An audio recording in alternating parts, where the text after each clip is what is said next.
में सर्वश्रेष्ठ श्री एकादशी व्रत है। समस्त विश्व में कोई ऐसा नहीं जो एकादशी व्रत की महिमा न जानता हो। एकादशी का प्रादुर्भाव और एकादशी जी की जो महिमा है उसके विषय में थोड़ी चर्चा करते हैं। सतयुग में शंखासुर का पुत्र मुर नामक दैत्य हुआ। शंखासुर को भगवान विष्णु ने मार डाला। इससे मुर को बड़ा दुख हुआ। इसका बदला लेने के लिए वो वन में जाकर मुर दैत्य घोर तपस्या करने लगा। उसके तपस्या से संतुष्ट होकर सर्व सामर्थ्यशाली भगवान ब्रह्मा जी उसके समीप आए और उससे कहा कि तुम वरदान मांग लो। यह सुनकर मुर दैत्य बोला कि हे वरदाता नाथ, देवता, दैत्य, मुनि, मनुष्य, शिव, विष्णु और बड़े बड़े लोकपाल, दिक्पाल, जहां तक आपकी सृष्टि है, मुझे कोई समर में न जीत सके न कोई मार सके, ऐसा वरदान दीजिए।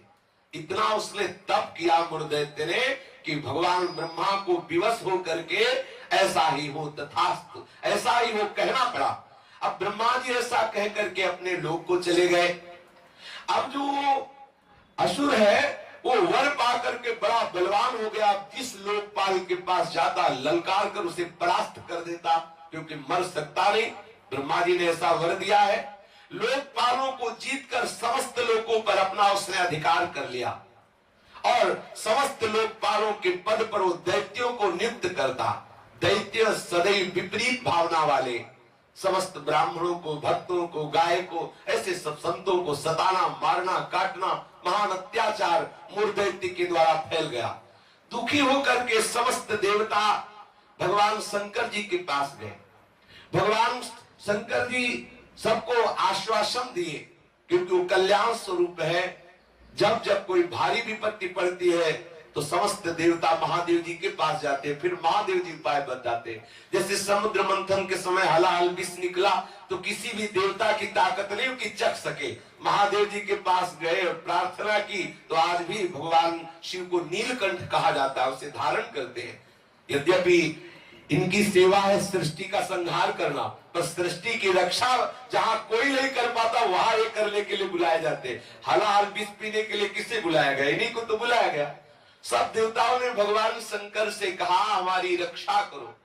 भगवान शंकर ने आश्वासन दिया और स्वयं देवताओं एवं अपने पार्षदों के सहित युद्ध के लिए ललकारा। मुर दैत्य ने बहुत भयंकर युद्ध किया, लेकिन युद्ध में विजय मुर दैत्य की हुई, क्योंकि आशीर्वाद है भगवान ब्रह्मा जी का। अब देवताओं ने देखा दैत्यों की तो प्रबल सेना बढ़ती चली आ रही है। अब भगवान श्री हरि का स्मरण किया, भगवान विष्णु का कि हे नाथ, आप ही अब रक्षा कर सकते हो।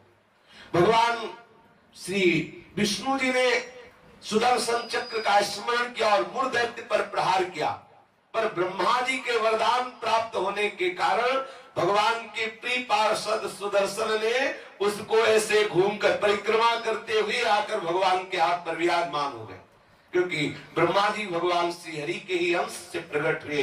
वरदान की मर्यादा रखने के लिए सुदर्शन चक्र जी समीप से जाकर वापस आ गए, लेकिन मुर दैत्य को मारा नहीं। अब तो हाहाकार मच गया कि अब ये प्रलयंकारी दैत्य जब भगवान शिव के वश में नहीं हुआ, बड़े बड़े लोकपालों को अपने अधीन कर लिया और भगवान विष्णु का सुदर्शन चक्र भी वापस हो गया, अब क्या होगा? सब देवता भगवान विष्णु से प्रार्थना करने लगे। भगवान श्री हरि अद्भुत लीला विहारी है। भगवान विष्णु युद्ध छोड़कर भाग चले। मुर दैत्य ने देखा कि सबका मुखिया तो भाग पड़ा, इसको हम जिंदा छोड़ेंगे नहीं। वो गदा लेकर भगवान का पीछा किया।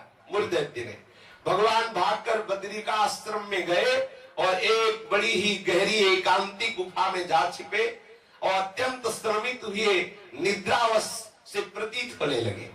मुर ने गुहा में प्रवेश करके दहाड़ लगाई, कहाँ है? भगवान विष्णु को संबोधन किया, कहाँ है तू? उसी समय भगवान के हृदय से एक दिव्य शक्ति प्रकट हुई और वो शक्ति कन्या के रूप में प्रकट होकर अपने परम तेज एवं दिव्य आयुधों से एक क्षण में मुर दैत्य को मार गिराया। क्षण में दैत्य को मार गिराया। भगवान विष्णु के हृदय से दिव्य शक्ति प्रकट हुई, जिसने कन्या रूप धारण किया और अपने दिव्य शक्ति से उस मूर्ख दैत्य को क्षण मात्र में सेना सहित नाश कर दिया। उसी समय देवताओं ने पुष्पों की वर्षा की और उस देवी की स्तुति की। स्तुति सुनकर श्री भगवान जग गए। भगवान विष्णु ने देवताओं से कहा, तुम किसकी स्तुति कर रहे हो, क्या हुआ? बोले, प्रभु आपके हृदय से ये कन्या प्रकट हुई और इसने सब दैत्यों का नाश कर दिया और मूर्ख दैत्य को भी मार दिया। भगवान ने कहा कि ये कन्या जो हमारे हृदय से प्रकट हुई, ये एकादश तिथि को प्रकट हुई, 11 को, इसीलिए इस कन्या का नाम होगा एकादशी। और हे एकादशी, तुम अष्ट सिद्धियों और 9 निधियों की स्वामिनी होगी। तुम में इतनी सामर्थ्य होगी कि जो तुम्हारा व्रत रखेंगे उनके चरणों में मोक्ष लुटेगा। एकादशी का महत्व है उसके चरणों में सर्व पाप प्रशमनम पुण्यमात्यंतिकम तथा गोविंद स्मारणम मेकादस्यामुपोषणम। जो एकादशी का उपवास करेगा वो निष्पाप हो जाएगा। जो एकादशी का उपवास करेगा वो बड़ा पुण्यात्मा होगा। जो एकादशी का उपवास करेगा उसे गोविंद के चरणारविंद की भक्ति प्राप्त होगी। श्री भगवान विष्णु ने कहा, जो तुम्हारा व्रत करेगा वो चाहे स्त्री हो चाहे पुरुष हो, वो जो कामना करेगा उस कामना की पूर्ति हो जाएगी। यदि कोई कामना नहीं करेगा तो मेरी भक्ति प्राप्त हो जाएगी। एकादशी व्रत 3 दिनों के साथ होने वाला बताया। 10वीं से व्रत का उपक्रम शुरू होता है और द्वादशी को उस व्रत का उपक्रम पूर्ण होता है। 10वीं के दिन एकादशी के पहले आस्यम मांसम मसूरान्नम चरकान क्रोधमास तथा साकम मधुपरान्नम च पुनर्भोजन मैथुने दशम्याम 10 वस्तूनि वर्जयेत् वैष्णवः सदा।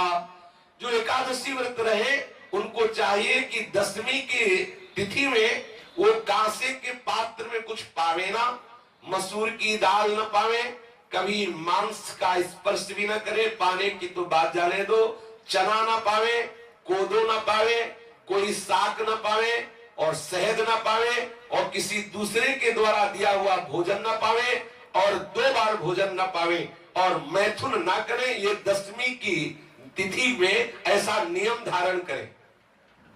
फिर द्वितीयां च निंदां च तांबूलम दंतधावनम परापवादम पैशून्यम स्तेयम हिंसा तथा रतिम कोपम हृणितवाक्यम च एकादश्याम विवर्जयेत्।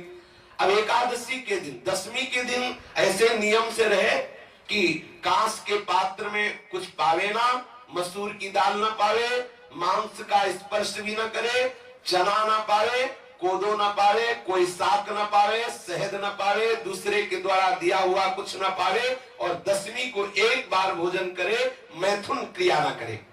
तब एकादशी के दिन ये नियम ले कि कभी जुआ ना खेले, ना किसी को खेलता हुआ देखे। एक बार दृष्टि पर जाए हटा ले, जैसे लोग ताश वगैरह खेलते। एकादशी के दिन नींद न ले, एकादशी के दिन पान न खावे, एकादशी के दिन दातून न करे, एकादशी के दिन किसी की चोरी न करे, हिंसा न करे, किसी के साथ मैथुन न करे, कभी क्रोध न करे और झूठ ना बोले। एकादशी के दिन ये 11 कार्य ना करते हुए बोले फिर निरंतर स्मरण प्रियालाल का करते हुए, भगवत स्मरण करते हुए फलाहार पावे तो 1 बार पावे, वो भी थोड़ा पावे।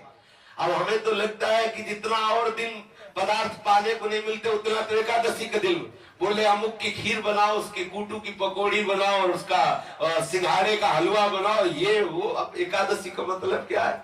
अरे 24 घंटे उपवास करो या तो बहुत बहुत जल पी लो, बहुत लगे तो 1 बार कुछ फल या कुछ ऐसे साधारण, वो भी उतना कि 1 दिन में मर थोड़ी जाएगा कोई। जो एकादशी हाँ तो काहे का व्रत फिर अगर खूब कचौड़ी पकौड़ी सब बना के उसकी पाओ तो। एकादशी का तात्पर्य है भगवत आराधन में तन्मय रहना। सुबह से कुछ ना पावे, 24 घंटे में एक बार कुछ जल दूध कुछ थोड़ा सा पाले, और फिर द्वादशी के दिन कांस्यम मांसे सुराम छौद्रम तैलम वितथ भाषणम व्यायामम च प्रवासम च पुनर्भोजन मैथुने अस्पृश्यास्पर्शमासूरे द्वादश्याम द्वादशम त्यजेत्। द्वादशी को भी कांसे के पात्र में भोजन न करे, मांस न स्पर्श करे, मदिरा न पीवे और शहद न पावे, तेल का बना पदार्थ न पावे, झूठ न बोले, कस के व्यायाम न करे, परदेश गमन न करे, दोबारा भोजन न करे, मैथुन न करे, जो स्पर्श करने योग्य नहीं उनका स्पर्श न करे, मसूर की दाल न खाए। ये 12 वस्तुएं द्वादशी को त्याग दे। दसवीं के दिन पूर्वाह्न में एक बार हविष्यान्न भोजन करना चाहिए। इसके बाद दसवीं के दिन कुछ नहीं खाना पीना चाहिए। एकादशी के दिन ब्रह्म मुहूर्त में उठकर प्रातःकालीन कृत्य से निवृत्त होकर स्नान करके भगवत प्रसन्नता के उद्देश्य से व्रतोपवास का संकल्प लेकर संध्या तर्पण वंदन आदि जो भी गुरु प्रदत्त उपासना है या प्रियालाल के षोडोपचार विधि से पूजन करे, फिर प्रणाम नमस्कार आदि करे, रात्रि भर जागरण करे, कीर्तन करे। निर्जल व्रत करना सबसे श्रेष्ठ एकादशी व्रत को कहा गया है। पूज्य श्री मथुरा दास जी 12 महीना निर्जल एकादशी करते थे। वयोवृद्ध होने पर भी प्राय वैष्णव जन बड़ा आदर पूर्वक एकादशी का व्रत रहते। द्वादशी के दिन पूर्वत सेवा पूजा करके पहले श्री प्रियालाल का श्री हरि का चरणामृत ले और कम से कम एक साधु को भोजन करावे, फिर पावे। ऐसा एकादशी का विधान है। और एकादशी का फल क्या है? पाप नष्ट हो जाते हैं, मोक्ष की प्राप्ति हो जाती है। यदि निष्काम रहे तो भगवत प्रसन्नता उसको प्राप्त होती है, मतलब भक्ति का वर्धन होता है।